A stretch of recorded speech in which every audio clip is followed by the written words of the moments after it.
नमस्कार, मैं हूं कुमार राहुल। न्यूज लेमन चूस के एक खास प्रोग्राम यानी पिछले कुछ दिनों से जो हिजाब पर एक बवाल सा पूरे देश में छाया हुआ है, हाई कोर्ट को भी दखल देना पड़ा, सुप्रीम कोर्ट को भी दखल देना पड़ा, लेकिन फिर भी ये विवाद थमता नजर नहीं आ रहा है।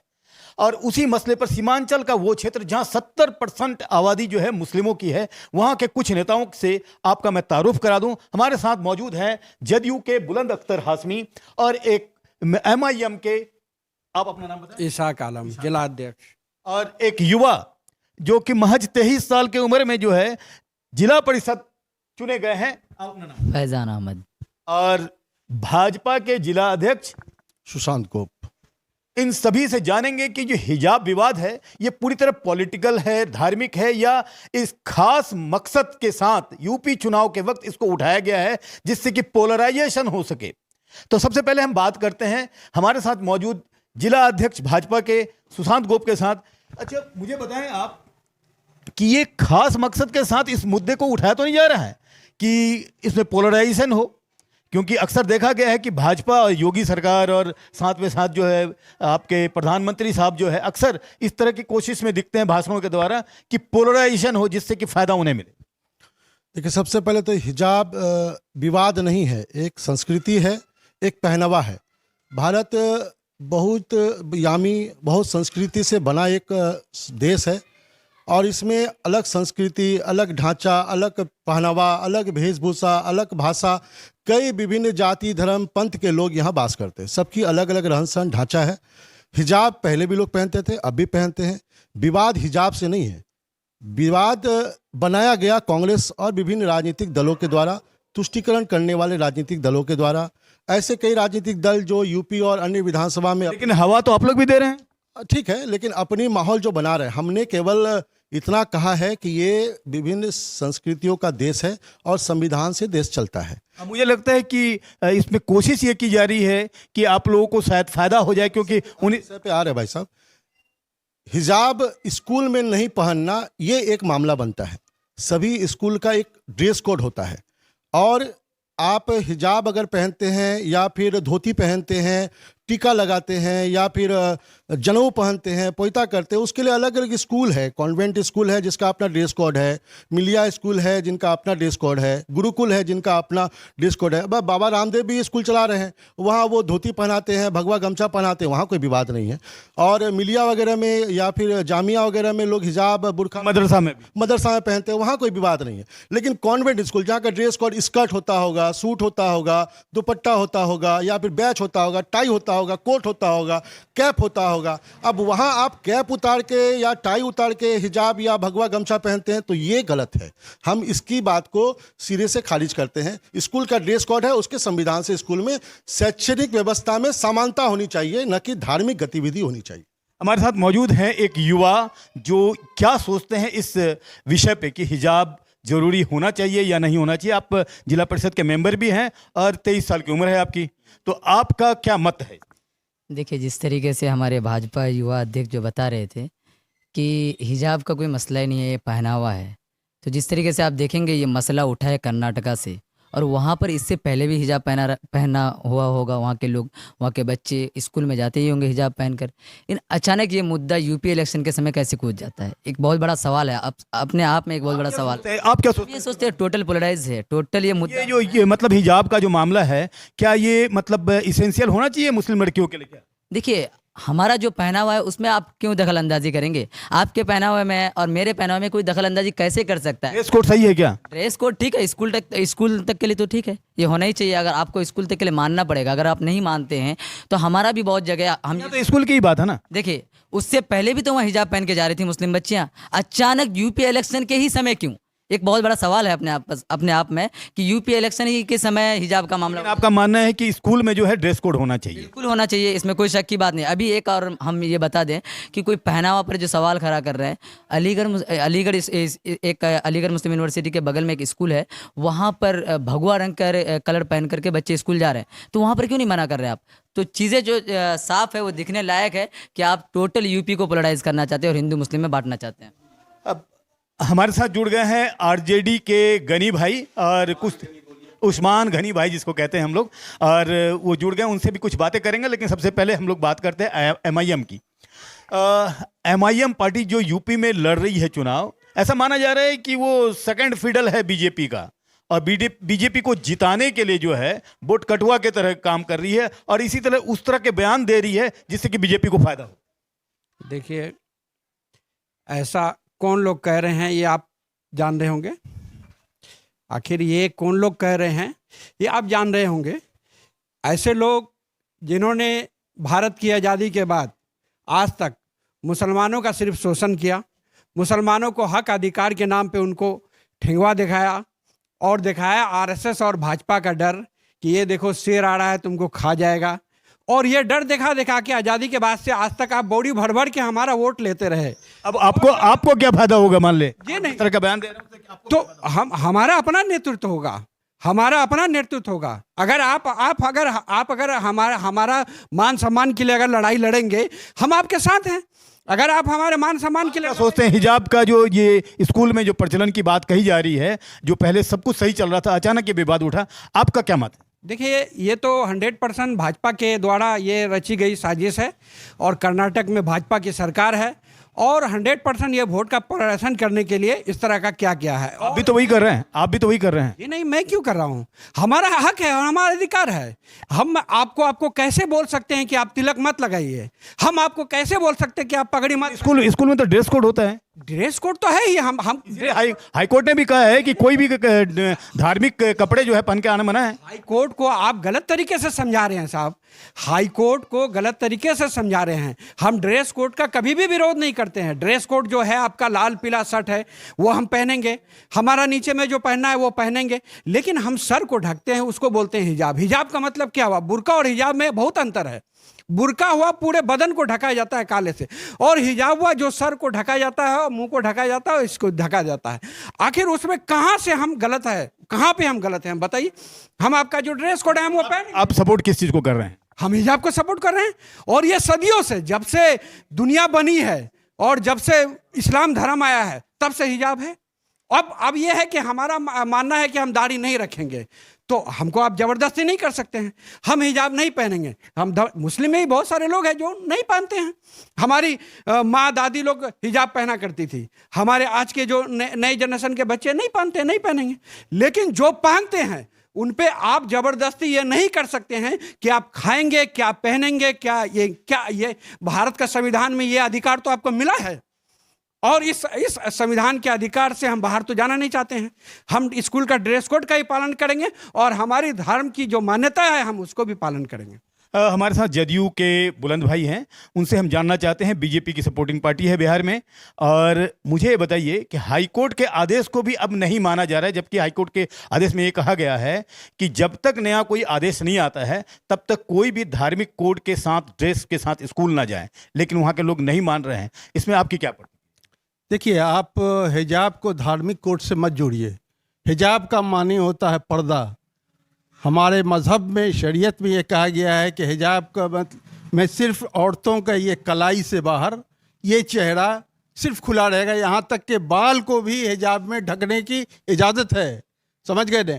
और आज जो दुनिया में औरतों के साथ जिस तरह का जो रेप हो रहा है, उनके साथ दुर्व्यवहार हो रहा है, सिर्फ इस वजह से कि आज औरतें अपने को पर्दे से बाहर कर दिया है उन्होंने। आप दिखाइएगा, लोग देखेंगे। आप जिस चीज़ को नुमाइश कीजिएगा उसको ही करेंगे, आप लोग उसकी तरफ जाएंगे। तो आपके अनुसार ड्रेस कोड को आप नहीं मान रहे हैं? कोई जो हिजाब वाला है क्यों मानेगा उसको, ड्रेस कोड को? अगर आपको उस स्कूल में इजाज़त नहीं है तो वहाँ क्यों पढ़ेगा वो? अगर वो लड़की IAS IPS बन जाती है तो क्या वो भी हिजाब पहन के जाएगी? बिल्कुल, उसको हिजाब रहती ही है, उसका चेहरा खुला रहता है, उसका बाल। कहाँ देखा? कौन सी IPS लड़कियों को देखा आपने? बहुत सारी ऐसी DM की तस्वीर मैं आपको दिखा दूंगा कि आप वो अपने हिजाब में रह करके ही ड्यूटी करती हैं, और हिजाब में अभी आपके इंग्लैंड में रिसर्च हुआ है, और इस रिसर्च में देखा कि ये रेप और गैंग रेप में जो है तो ये बेपर्दगी की वजह से हुआ है। जो लोग पर्दे में रहते हैं, औरतों पर इस तरह का कोई, जितने मुस्लिम कंट्री हैं उसमें पर्दे में महिलाएं रहती है, वहाँ रेप नहीं होता क्या? कहाँ नहीं होता है? कहाँ? सऊदी में देख लीजिए जा करके। और आपको तो शुक्रिया अदा करना चाहिए था।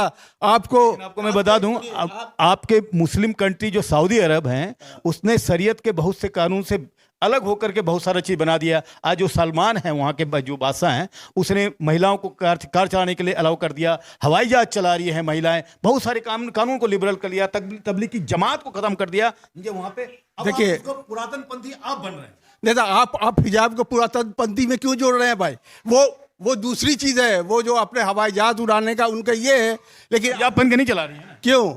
जो हिजाब पहन के चलाने वाली हैं वो तो चलाएंगे ही। और आज आपके जैसे बिहार में देख लीजिए, आपके माननीय मुख्यमंत्री ने कितनी अच्छी बात कही है कि भाई ये हिजाब का या ड्रेस का ही मामला ही नहीं है, कौन क्या पहनता है नहीं पहनता, सबको अपनी आज़ादी है। उस पर जो है सो उंगली उठाना, इस पर राजनीति करना, ये एक इस देश के लिए बहुत बड़ा दुर्भाग्य वाली बात है। ये हमारे साथ मौजूद हैं उस्मान गनी साहब जो आरजेडी से हैं। अब मुझे बताइए आरजेडी का क्या स्टैंड है हिजाब पर? पहले तो आपका धन्यवाद कर लें कि आपने मुझ जैसे छोटे छोटे लोगों को ही बुलाया इस डिबेट में, आपका बहुत बहुत शुक्रिया। Thank you. और अब रहा है हिजाब पर जो अभी डिबेट हो रहा है इस मुल्क में, ये बदकिस्मती है इस मुल्क के लिए। वो क्यों? कि हम भारतीय संस्कृति को जिंदा रखना चाहते हैं, हम यूरोपीय संस्कृति का विरोध करते हैं, लेकिन दुर्भाग्यवश इस देश में जो ट्रेंड चल पड़ा है वो यूरोपीय तहजीब को लाने का ट्रेंड चल पड़ा है। और मैं आपको बताना चाहता हूं कि इस मुल्क में यूनिफॉर्म सिविल कोड की तैयारी चल रही है। यूनिफॉर्म सिविल कोड को मजबूती देने के लिए भी ये हिजाब का मामला उठा है। उसके बाद तो वर्तमान सियासत की तो बात आप सुन चुके, सब लोगों ने बताया आपको कि यूपी के इलेक्शन से पहले दिसंबर में ये मामला उठा, जनवरी फरवरी में जाके ये इसको जो है हवा दी गई, और हवा देने के बाद अभी देशव्यापी नहीं बल्कि इंटरनेशनल अभी ये एक इशू बना दिया गया। मुझे बताइए एक बात कि ऐसा नहीं लगता है कि मुस्लिम नेतागण जो है ये बच्चों को हिजाब और इस तरह की चीजों में उलझाए रख करके उसकी प्रगति को रोक रहे हैं? नहीं, देखिए हिजाब जो है ये हमारी बच्चियों के लिए, हमारी औरतों का जेवर है, ऑर्नामेंट। जो पहने उसके लिए तो कोई मनाही भी नहीं है। एक मिनट सुना जाए। और हिजाब, हम यूनिफॉर्म के भी खिलाफ नहीं है, यूनिफॉर्म के खिलाफ हर स्कूल का अपना कोड है। हमारी बच्चियां भी पढ़ी हैं बाल मंदिर में, दूसरे स्कूल में, लेकिन हमारा विरोध वहाँ पर हुआ था जब वो जवाहर नवोदय विद्यालय में हमारी बच्ची का मैंने 12 में दाखिला कराया, और जब वहाँ बच्ची को कहा गया कि तुमको पैंट और वो गंजी नुमा पहनना पड़ेगा सुबह में पीटी के लिए, तो हमारी बच्ची स्वयं विरोध की। मैं आपको जानकारी दे देता हूँ, मैं नहीं कहा कि बेटी नहीं पहनना है, मेरी बच्ची स्वयं विरोध की, और वहाँ टेलीफोन मोबाइल नहीं है, मोबाइल टेलीफोन सेंटर तो है, वहाँ से वो टेलीफोन की कि अब्बा हमको यहाँ से ले जाइए क्योंकि हम यहाँ नहीं रह पाएंगे। हमने परेशान हो गए कि भाई क्या बात है। जब हम वहाँ गए तो मालूम कि क्या बात है, कहा इतना परेशान, रोने लगी कि बोले सुबह में हमको जो है वो गंजी और ये पहन करके पीटी के वक्त में कराया जाता। तो हम इसको नहीं, हम कह के बर्दाश्त कर लो बेटी, नहीं बर्दाश्त की। तो ये स्वाभाविक है, ये अंदरूनी मामला है, इसको आप इसको बिला वजह का डिबेट में ला करके इसको आपस में बांटा जा रहा है लोगों को। एक सवाल एमआईएम के नेता से है कि 3 तरह के प्रभावी नेतृत्व हैं भारतीय मुस्लिम राजनीति में, राजनीतिक, धार्मिक और सामाजिक, और तीनों की कड़ी ऐसी जुड़ती दिखती है कि नेताओं का जो मतलब कार्यक्रम होता है अक्सर मुस्लिम युवाओं को भटकाने वाला होता है, किसी न किसी मुद्दे पे जो कि शरीयत पे आधारित हो या कुरान से संबंधित हो, उस पे उलझा करके उसकी प्रगति को रोकने की होती है। ये देखिए, ये सिर्फ मुसलमानों में ही नहीं हो रहा है, ये हिंदुओं में भी हो रहा है, हर धर्म में हो रहा है। आप सिर्फ मुसलमानों पे ही क्यों ले रहे हैं? आज देखिए हिजाब मुद्दा जो पूरे भारत में आज दिखाया गया, ये क्यों दिखाया गया? एक माँ छोटी सी लड़की जो हिजाब पहन करके स्कूल में जा रही है और 200 भाजपा के लोग बाजप्ता उसको घेर करके किस तरह से उसकी बेइज्जती कर रहे हैं, आप देख रहे होंगे। क्या ये सामाजिक न्याय है? क्या यही हमारे भारत के संविधान निर्माता डॉक्टर भीमराव अंबेडकर ने हम लोगों को यही संविधान दिया है? क्या आप एक छोटी सी बच्ची को आप 200 आदमी घेर करके उसके साथ बेइज्जती कीजिए? यही हिंदुस्तान है? ये एक नेशनल इशू बनने के क्रम में है, इसका ये भी सही है क्या? नहीं, बिल्कुल नेशनल इशू नहीं बननी चाहिए ये तो बिल्कुल नेशनल इशू नहीं बननी चाहिए। लेकिन आप लोग जो है उसको हवा नहीं दे रहे हैं। ये हम लोगों ने हवा नहीं दिया, ये प्रेस के लोगों ने, आप लोगों ने हवा दिया इसको। आप देखिए उस दिन जो करते हैं वो जी नहीं, उस दिन आप शाम में कोई ऐसा न्यूज चैनल आप खोल करके देख लीजिए, उस दिन का आपके मोबाइल में आ जाएगा, सर्च करके आप देख लीजिए, सारे न्यूज चैनलों ने उसको बाजप्ता दिखाया। बाजाबता उसको दिखाया न्यूज चैनलों ने, तो हम तो ये 100% जान रहे थे कि वो 100% वो वोट पोलराइजेशन करने के लिए, और कर्नाटक में भाजपा की सरकार है। और अभी चुनाव के समय में ही ये मुद्दा क्यों उठाया गया, जबकि हिजाब तो आज से नहीं, सदियों से लोग पहनते आ रहे हैं, और ये हमारा कल्चर है। आज बीजेपी वाले से ओपिनियन देते हैं। अच्छा, मुझे बताइए, अरे पहले तो मैं एक बात को खंडन कर देता हूं कि वहां पे 200 भाजपा के लोग नहीं थे। वो एक स्कूल का परिसर था, वहाँ छात्र थे, और ये सनातन धर्म है कि वहाँ एक अकेली मुस्लिम युवती जो कॉलेज परिसर के नहीं थी, उसका राजनीतिक कद है, उनके राहुल के साथ और चंद्रशेखर के साथ तस्वीर वायरल हुई है, और वो आउट ऑफ कॉलेज वो आती हैं और वहाँ पे धार्मिक नारा लगाती हैं। वो हिंदुस्तान जिंदाबाद की नारा लगा सकती थी, समानता का नारा लगा सकती थी, और वो सनातन संस्कृति है, और भाजपा का सरकार है कि युवती सुरक्षित थी और अपनी बातों को सोशल मीडिया के सामने जग जाहिर की। अच्छा मुझे बताइए कि आप लोगों ने भी भगवाकरण करके बच्चों को स्कूल में नहीं भेजा क्या? नहीं, हम लोगों ने नहीं भेजा। किसने भेजा? ये भगवा स्कार्फ आ कहाँ? ये वहाँ की विरोध की रणनीति रही होगी। हमने ये नहीं कहा कि हमने किया नहीं किया, वो रणनीति रही होगी जिसका राजनीतिकरण आप मान रहे हैं मतलब कि बीजेपी वाले ने किया है? बीजेपी वाले कैसे कर दिए? आपने बताया क्या होगा? वालों ने तो रोका। अगर नहीं रोका होता तो कर्नाटक जो है फिर एक केरल और तमिलनाडु और आंध्र प्रदेश की तरह एक जल रहा होता। आज वहाँ शांति बहाल है, विरोध शांतिपूर्ण तरीके से विरोध अपनी बात दोनों समुदाय रख रहे हैं, और स्कूल के मामले रख रहे हैं। हमने पहले भी कहा है कि हिजाब विवाद नहीं है। भारत एक विभिन्न संस्कृतियों का देश है। विवाद बनाया जा रहा है, किनके द्वारा बनाया जा रहा है, जिनकी आज राजनीतिक कद धूमिल हो गई है, उनके द्वारा बनाया जा रहा है। इसकी जांच हो रही है, और जल्दी ही दूध की दूध पानी का पानी हो जाएगा। अब मुझे आपसे जानना है, आप मुझे बताइए कि बच्चों को, खासकर स्टूडेंट्स जो भी हैं मुस्लिम, उसको नॉलेज इकोनॉमी में ना डाल करके, मतलब वो पढ़ाई जिससे पढ़ करके वो अधिक समृद्ध हों, अधिक बेहतर जिंदगी जी सकें, इन सारे विवादों में उलझाने के पीछे कहीं बड़े नेताओं का तो हाथ नहीं है कि उनके बच्चे इंग्लैंड में पढ़े, बड़े स्कूल में पढ़े, और गरीब के बच्चे मदरसे में?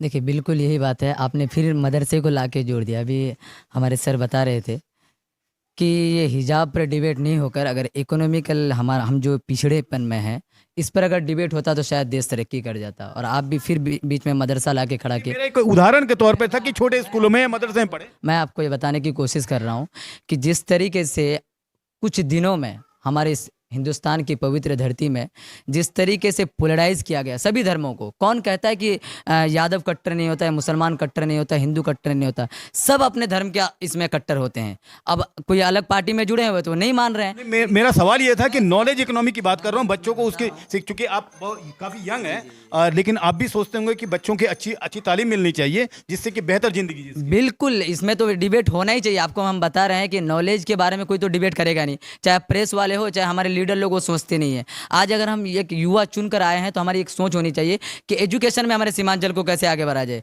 बहुत सारी पार्टियां हैं जो सीमांचल का नारा देती है। सीमांचल हमारा एजुकेशन में इतना पिछड़ा है कोई सवाल नहीं करेगा। बहुत लोगों की सरकार रही है यहाँ पर, किसने क्या किया अगर उनसे सवाल किया जाए तो वो अब अपने जवाब देने में कासिर नहीं होंगे। लेकिन मेरा जो आपसे एक मुद्दा है, मैं सवाल ले रहा हूँ आरजेडी वाले से जो काफी दिनों तक बिहार में उन्होंने राज किया। मुझे बताइए जरा जी, आरजेडी और कांग्रेस का खास मतलब कार्यक्रम रहा है कि मुस्लिम तुष्टीकरण करिए, वोट लीजिए, काम मत करिए, और इसका नतीजा है कि ना तो लिटरेसी रेट बढ़ी, ना मुस्लिमों की साक्षरता बढ़ी, ना तो उनको एम्प्लॉयमेंट मिला। जबकि रंगनाथ मिश्रा आयोग का रिपोर्ट और सच्चर कमेटी की रिपोर्ट में आज भी ये बताया जा रहा है कि दलितों से भी बदतर हालत मुस्लिमों की है। देखिए ये सही कहा आपने कि कांग्रेस और राजद मिलकर के सरकार चलाई है, और जब तक सरकार चली है बहुत शांति, अमन, भाईचारगी, प्रेम, सद्भाव ये बना हुआ था इस बिहार में।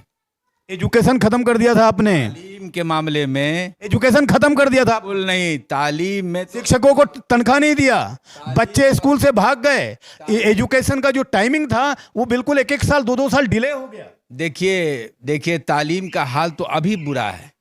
आपने देखा होगा पिछले 5 वर्षीय हुकूमत जो हमारे माननीय मुख्यमंत्री नीतीश कुमार जी ने किया, 15 साल हो गए सर, नहीं 15 साल हो गए। पिछले 5 सालों में जो शिक्षक बहाली हुई, जिनको के दिन का नाम लिखना नहीं आता वो लोग शिक्षक हो गए। तो शिक्षा का तो अभी बुरा हाल है। पहले तो जो शिक्षक बहाल होते थे वो लायक थे और अच्छे थे, और ठीक है आपके सर्वे में ऐसा लगता होगा, लेकिन अमन और अमान के साथ शिक्षा का डकैतियां ढेर थी, मर्डर ढेर था। क्या बात कर रहे हैं सर, सारे आंकड़े खत्म हो गए। आज डिबेट कर लीजिए, वर्तमान सरकार में क्या हाहाकार मचा हुआ है, क्राइम रेट कहाँ पहुंचा हुआ है। हमारा नहीं, सरकारी जो रेट बता रहा आदादोशुमार है उसको आप ले लीजिए, पता चल जाएगा आपको कि पहले। बुलंद भाई हमारे साथ जदयू के हैं आप मुझे बताइए, पिछले कुछ दिन बात तो सही कह रहे हैं कि पिछले कुछ दिनों से टारगेट किया जा रहा है। ऐसा लग रहा है कि जैसे पहले लालू यादव के टाइम में डकैतियां होती थी, अब वो ज्वेलरी के दुकानदारों को टारगेट बनाया जा रहा है अपराधियों के द्वारा, शायद पैसा कलेक्ट किया जा रहा है, ऐसा लग रहा है। देखिए, ये राजद वाले कुछ बोले 2005 से पहले का बिहार, अब 2005 से बाद का बिहार। आज जो कुछ भी हो रहा है विरोधियों की ये एक साजिश है कि नीतीश कुमार जो 15 साल से सुशासन की सरकार चला रहे हैं एनडीए गठबंधन में, उसको किस तरह से बदनाम किया जाए उसको ये करने की कोशिश कर रहे हैं। और इसी तरह से ये शिकायत जो आपको मिल रही है ये उसी का नतीजा है। आज क्या उन विरोधियों को नज़र नहीं आ रहा है स्कूल की हालत, सड़कों की हालत, बिजली स्कूल में हिजाब का आपने सपोर्ट कर दिया है पूरा, क्या ड्रेस कोड के मामले में आपने मैंने ये कहा कि हिजाब के खिलाफ मैं नहीं हूँ, हिजाब के साथ हूँ। अगर किसी को मर्जी है जाए, जिसको नहीं मर्जी है वो नहीं जाए। हमारी वाइफ बुर्का नहीं पहनती है, वो बाजार बगैर बुर्का की जाती है। मेरे बगल में पड़ोसी है, वो बुर्का पहन करके जाती है। तो इसमें तो ये आज़ादी है, इस मुल्क की यही खूबसूरती है और यही है कि इस मुल्क की के हर आदमी को अपने अपने लिबास की आज़ादी दी गई है। लेकिन उसमें शर्त यह है कि खोलिए मत, खोलिएगा लोग देखेंगे और फिर बुराई बढ़ेगी। भाजपा के प्रतिनिधि हमारे साथ हैं। अब मुझे बताइए किसको फायदा होने जा रहा है इस हिजाब विवाद से? किसी को नहीं, देश को भारी नुकसान होने जा रहा है। उन राजनीतिक दलों को जरूर नुकसान होगा जिसने इस राजनीति बनाने का व्यापार का काम किया है और जिनको सिरे से जनता खारिज करेगी यूपी चुनाव में भी और विभिन्न और 4 राज्यों में भी।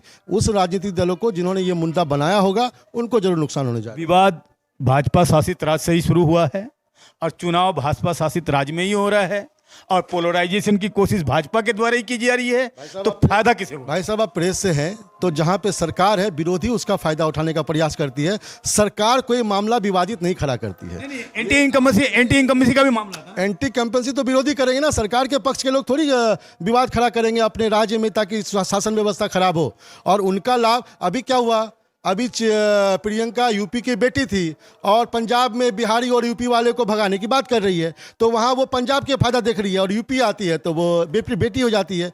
तो ऐसे विकृत मानसिक राजनीतिक दलों की स्थिति खराब होने जा रही है। देश में उनको खारिज किया गया और आने वाले चुनाव राजनीतिक दलों की स्थिति क्या होने वाली आप देखेंगे।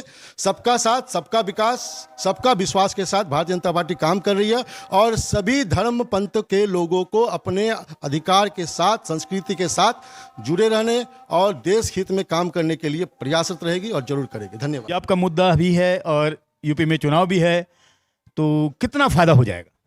देखिए, फायदा तो भाजपा को भी नहीं होने जा रहा है क्योंकि लोग, अब जनता जग चुकी है। तो आप नुकसान कराने जा रहे हैं समाजवादी का? नहीं, नुकसान हम किसी का नहीं कराने जा रहे हैं। तो आपका भी तो फायदा नहीं होने जा रहा है। तो हम अपने हक और अधिकार के लिए लड़ाई लड़ रहे हैं और जो लड़ाई हम लोगों ने नेतृत्व हमेशा से, आज आज़ादी के बाद से हमने अपने बड़े बड़े पार्टियों को दिया था, लेकिन उन लोगों ने हमारे मान सम्मान और हमारे इज्जत आबरू की रक्षा नहीं की। तो हम लोगों को एक लीडरशिप पैदा होने की ज़रूरत थी। आज 10%, 12%, 7% आबादी के लीडरशिप पैदा हो रहा है। हमारा 20% की आबादी है, तो हमारा लीडरशिप अगर हम पैदा कर रहे हैं तो इसमें आपको क्या प्रॉब्लम है? प्रॉब्लम किसी को नहीं है। हम लोग चाहते हैं कि आपको ही फायदा है, लेकिन आप सेकंड फीडर में ना खेलें बीजेपी के साथ, बस यही है। मैं ये आप लोग गलत तरीके से रिमर फैलाते हैं और इसको आप लोगों को काट करनी चाहिए। हर आदमी को बोलने का राइट है। आज मायावती अपने दलित के बारे में बोलती है तो आप तो कभी नहीं बोलते हैं कि बीजेपी को फायदा करा रहे हैं। आपके अखिलेश जी यादव जी के बारे में बोलते हैं, यादव के भलाई के बारे में बोलते हैं, लालू जी यादव के भलाई के बारे में बोलते हैं, तो कुछ नहीं बोलते हैं। असदुद्दीन ओवैसी साहब कभी भी आज तक, आप एक न्यूज़ आप हमको बता दीजिए जिसमें उन्होंने कभी भी किसी हिंदू के खिलाफ में बोला हो। आज भी हमने ब्राह्मण को टिकट दिया, दलित को टिकट दिया, हर समुदाय को लेकर लोग विषयांतर हो रहा है थोड़ा सा, ठीक है, विषयांतर हो रहा है। देखिए, नाम पे मत जाइए, नाम पे मत जाइए, दाढ़ी पे मत जाइए। आज कांग्रेस भी शिवसेना के साथ सरकार बना रही है महाराष्ट्र में, तो उसके साथ भी शिवसेना है। तो हम मेरे नाम पे मत जाइए, हम बहुत बड़े सेकुलर हैं, हम हिंदू मुसलमान सिख ईसाई हर समुदाय को लेके चलना चाहते हैं और इस देश की जो संस्कृति और सभ्यता है हम उसको बचाने के लिए आगे हैं। बुलंद भाई, बीजेपी की सहयोगी पार्टी हैं आप, बीजेपी हवा दे रही है इस मुद्दे को इलेक्शन के लिए, आप लोग भी थोड़े बहुत लड़ रहे हैं वहां पे, आपको फायदा हो रहा है? भाई मैं खुद लड़ रहा हूँ वहाँ यूपी में, समझा ना। बीजेपी क्या कर रही है, कांग्रेस क्या कर रही है, अखिलेश क्या कर रहे हैं, उससे मतलब नहीं है। हम लड़ रहे हैं और जितने सीट पर हमने खड़ा किया है सब पर हम सब में फायदा हो जाएगा हिजाब मामले में? सब में हम हिजाब का मुद्दा से फायदा होगा? हिजाब का मुद्दा फिर आप इलेक्शन को हिजाब से फिर काहे जोड़ रहे हैं? उसी टाइम पे उठाएगा ना मुद्दा ये? किसको? जिसने उठाया है वो अपना समझेगा, जिसने उठाया है वो औंधे मुंह गिरेगा वो। लेकिन इस मुद्दे को राजनीतिक मुद्दा बनाना ये नुकसान होगा उस पार्टी को, पब्लिक सब जानती है। आपको क्या लग रहा है किससे किसको फायदा होगा? आप तो लड़ नहीं रहे हैं यूपी में। नहीं, यूपी में राष्ट्रीय जनता दल नहीं लड़ रही है। फायदा किसको होगा आप बताइए? फायदा तो होगा देश को, आवाम को। जो वोट, हिजाब के मुद्दे से देश को फायदा हो जाएगा? जो वोटिंग ट्रेंड चल पड़ा है और ये हिजाब का मामला बीच में ला करके इन्होंने, जिसने भी उठाया उसने नुकसान कर दिया। इसका फायदा जो है आवाम को होगा। आवाम समझ रही है तमाम चीज़ों को कि इस वक्त में मुल्क का जो हॉट टॉपिक बनना चाहिए महंगाई, उससे हटा करके हिजाब, उससे हटा करके दूसरे मसाइल पर ले जा रहे हैं लोग। तो ये लोग समझते हैं कि ये कहीं ना कहीं वोट पोलराइजेशन का मामला है और इससे नुकसान होगा उन लोगों को, देश को फायदा होगा। समय की थोड़ी पाबंदी है, इसलिए हम इस डिबेट को यहीं समाप्त करते हैं।